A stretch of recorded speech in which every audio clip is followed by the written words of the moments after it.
কুলদীপের ১৭তম ওভারেই ম্যাচটা হঠাৎ করে পাকিস্তানের হাত থেকে ভারতের হাতে চলে এসেছে।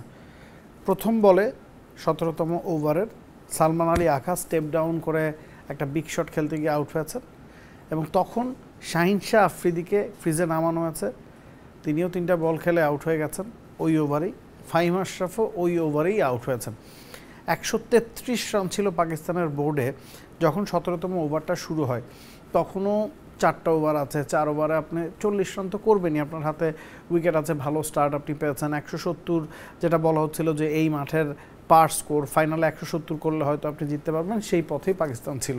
কুলদীপের ওটা শেষ ওভার ছিল এবং ওই ওভারে তিনি 3টা উইকেট নিয়েছেন। 4 ওভারে 30 রান খরচায় তার 4 উইকেট।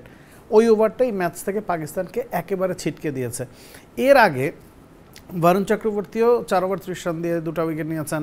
আকসার প্যাটেলও খুব ভালো ইকোনমিতে 4 ওভার 26 রান দিয়ে 2টা উইকেট নিয়েছেন। বুমরার নামের পাশে 2টা উইকেট। আজকে একটা বোলার কম নিয়ে টিম ইন্ডিয়া খেলেছে।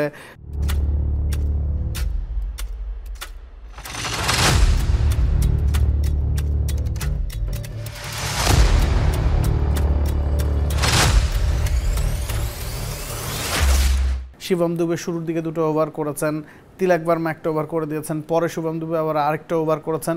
কোনো বোলারের ইকোনমি 8-এর ঘরে ছোঁয়নি, একমাত্র তিলক বার্মার 1টা ওভারে 9 রান এসেছে। পাকিস্তান স্টার্টটা আউটস্ট্যান্ডিং পেয়েছে।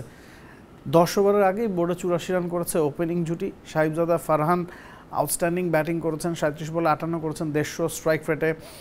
5টা বাউন্ডারির সাথে 3টা ওভার বাউন্ডারি তার ছিল এবং তাকে খুব ভালো মতো সহায়তা করছিলেন ফাখর জামান। 36 বা 35 বলে 46 রান তিনি করেছেন, তার স্ট্রাইক রেটটা 132-এর ঘরে।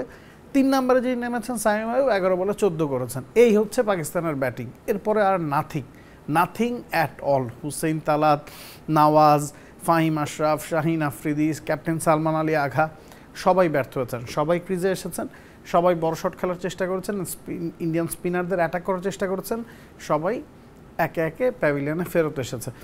তো যখন 12.4 ওভার শেষে পাকিস্তানের বোর্ডে রান 113, 1 উইকেটে, আপনার হাতে আরও 44 বল আছে, আপনার হাতে 9টা উইকেট আছে, আপনি 44 বলে কত করবেন?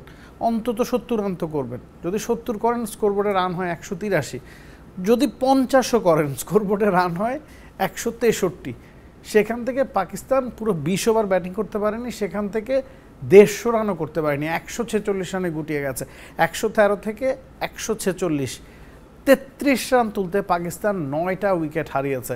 সেটাই বলে দেয় যে এই ম্যাচটা অনেক বেশি জমজমাট হওয়ার কথা ছিল, যেই ম্যাচে পাকিস্তানি টপ অর্ডার ক্লিক করেছে, যেই ম্যাচে ফার্স্ট ইনিংসের অর্ধেকেরও অনেকটা সময় যাওয়া পর্যন্ত মনে হচ্ছিল যে পাকিস্তানের কবজায় ম্যাচটা। সেই ম্যাচে এখন যদি ওয়ান সাইডেড অ্যাফেয়ার হয়ে যায়, আপনার বলার কিছুই নেই। বোঝা যাচ্ছিল যে পাকিস্তানি মিডল অর্ডার ইন্ডিয়ান স্পিনারদের কিভাবে ট্যাকেল করবে সেটা এই ম্যাচে চিত্রনাট্য লিখে দেবে। এবং ওপেনিং পেয়ার পাওয়ার প্লেটা কীভাবে কাজে লাগায়, প্রথম 10 ওভারে বুমরাকে, কুলদীপ বায়নদেরকে কীভাবে কাজে লাগায়, সেটা এই ম্যাচে গুরুত্বপূর্ণ। ওই শুরুর পার্টটা পাকিস্তান করতে পেরেছে। এরপর যদি সেটার একটু ধারাবাহিকতাও তারা রাখতে পারতো, 167 হতো এবং ম্যাচটা জমতো। এখন 146 রান পাকিস্তানের বোর্ডে আছে, সেটা ইন্ডিয়ার জন্য একেবারে ডাল ভাত।